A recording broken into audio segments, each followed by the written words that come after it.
कोणत्याही क्षेत्रात आणि खास करून राजकारणात वारसा पुढे चालवणं ही खूप मोठी जबाबदारी असते.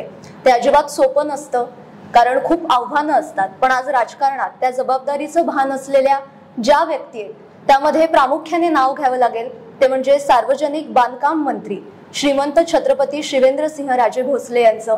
आणि आम्हाला खूप आनंद आहे की आज तुम्ही साप्ताहिक विवेकच्या कार्यालयात आलात आणि आज तुमच्या हस्ते राष्ट्रनायक शिवछत्रपती स्वराज्य प्रेरणा विशेषांक याचं प्रकाशन सुद्धा झालंय. एक प्रश्न विचारेल. आता गणेशोत्सव अगदी काही दिवसांवर येऊन ठेपलाय आणि सार्वजनिक बांधकाम विभागाच्या अंतर्गत रस्त्याचं खूप मोठं काम चालू आहे किंवा महामार्गांचं जाळं विकसित होत आहे. पण गणेशोत्सवाच्या दरम्यान कोकणात जाणाऱ्या लोकांची संख्या खूप असते आणि त्यांच्यासाठी रस्ते चांगलं असणं हा एक महत्वाचा मुद्दा आहे. तर त्याविषयी काय सांगाल? नाही, आपला जो सगळ्यात महत्वाचा म्हणजे कोकणवासियांना, म्हणजे मुंबई स्थित जे कोकणवासी जे गणपतीला आपल्या गावी जातात आणि आपल्याला माहिती आहे की मुंबई गोवा हायवे हा सगळ्यात महत्वाचं त्यांचं कनेक्शन म्हणा किंवा जी काही लाईफलाईन जी आहे ही मुंबईची आणि कोकणवासियांची ती आहे. दुर्दैवानं अनेक अडचणींमुळं बरेच वर्ष हा प्रकल्प पूर्ण व्हायला लागली ही वस्तुस्थिती आहे. स्वतः आपले नितीनजी गडकरी यांचं पण या प्रकल्पावर फार बारकाईनं लक्ष आहे आणि हा प्रकल्प लवकरात लवकर संपूर्ण जो आहे तो कार्यान्वित पूर्ण व्हावा यासाठी ते वेळोवेळी म्हणजे आम्हाला मार्गदर्शन करत असतात, आढावा घेत असतात.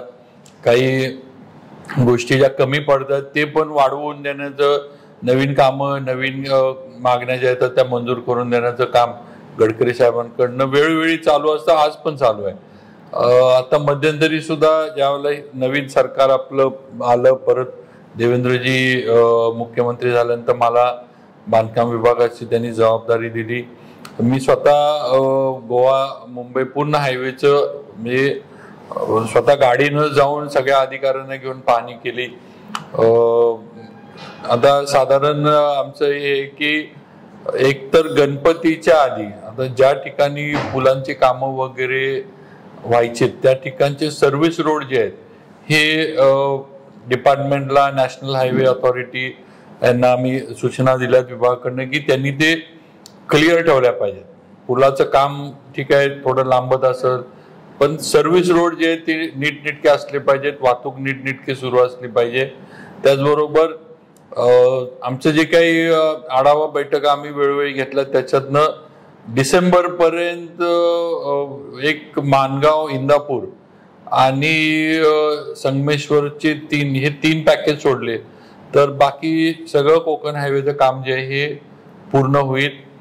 चिपळूणचा जो मध्यंतरी दुर्घटना झाली ज्या ब्रिजची तो ब्रिज पण डिसेंबर अखेर जानेवारी पर्यंत तो पण पूर्ण होऊन जाईल.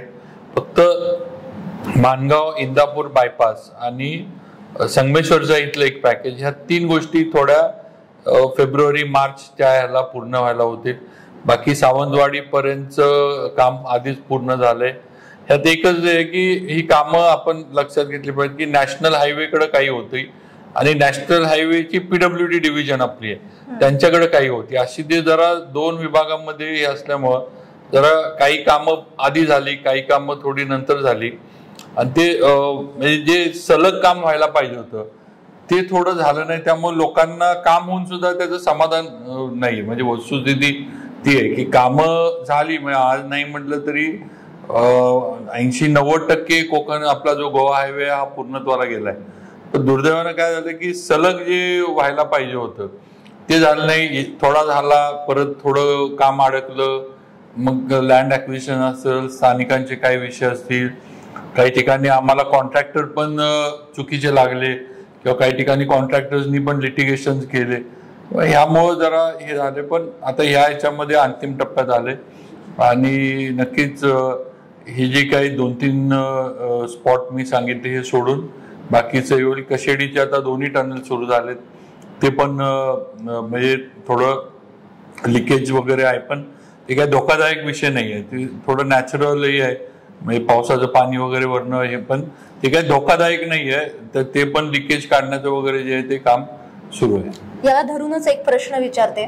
मुख्यमंत्री देवेंद्र फडणवीस यांचा महत्वाकांक्षी प्रोजेक्ट म्हणजे शक्तीपीठ महामार्ग आहे, पण त्याला विरोध होतोय, माध्यमांमधनं पण वेगवेगळ्या चर्चा होत आहेत. तर आमच्या माध्यमातून त्याला काय उत्तर द्याल की तो कसा, त्याचे काय फायदे आहेत? नाही, आता शक्तीपीठ जसं आता समृद्धी हा झाला, समृद्धीच्या बद्दल पण व्हायच्या आधी अनेक प्रश्नचिन्ह. आज समृद्धीमुळे केवढा मोठा बदल झाला आपण बघतो.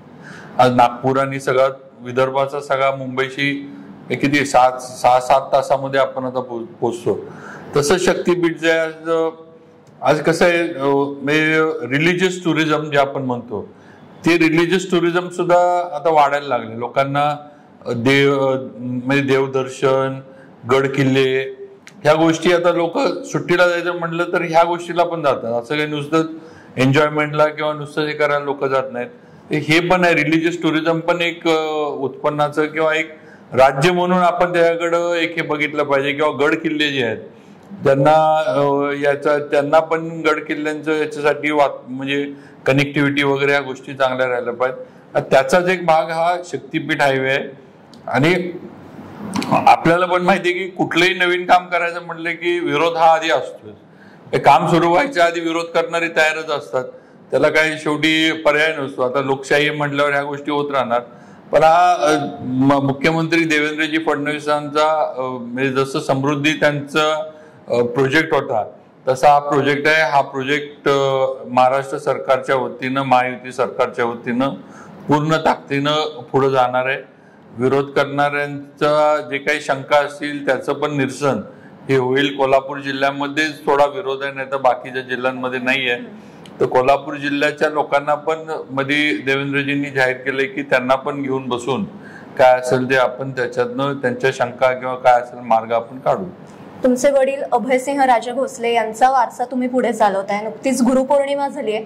राजकारणातले तुमचे गुरु कोण आहेत? माझे गुरु माझे वडीलच आहेत. शेवटी त्यांच्याकडे बघूनच मी जे काही आहे ते शिकलो किंवा काम करण्याचं वगैरे त्यांचं जे काही रुटीन असायचं, जे मी रोज बघायचो त्याच्यातून मी शिकत आलो. असं काही वेगळं मला कुणी राजकारणाचे काही धडे वेगळे दिले नाहीत. हे काही जबाबदारी आल्यानंतर बाकीचे अनुभव चांगले वाईट राजकारणातले सगळे येत गेले. त्यामुळं ज्यावेळेला मी उभा राहिलो त्यावेळेला वडिलांचं माझ्या निधन झालं होतं. त्यामुळे असं मागं कुणी ज्याला आपण स्ट्रॉंग हे म्हणतो असं कुणी नव्हतं. त्यामुळे बरेचसे अनुभव सुरुवातीला म्हणजे त्याच्यामध्ये कटू अनुभव लवकर आले. त्यामुळे बरंच शिकायला मिळालं असं म्हणेन मी की राजकारणातलं. पण त्याच्यातनं वडिलांचा आशीर्वाद म्हणा किंवा देवाची पुण्याई म्हणा, आता ही माझी 5वी टर्म आहे त्याच्यातनं. आणि म्हणजे गुरु म्हणून त्यांचे आशीर्वाद जे आहेत त्यामुळे वाटचाल चांगली चालू आहे. खूप खूप धन्यवाद.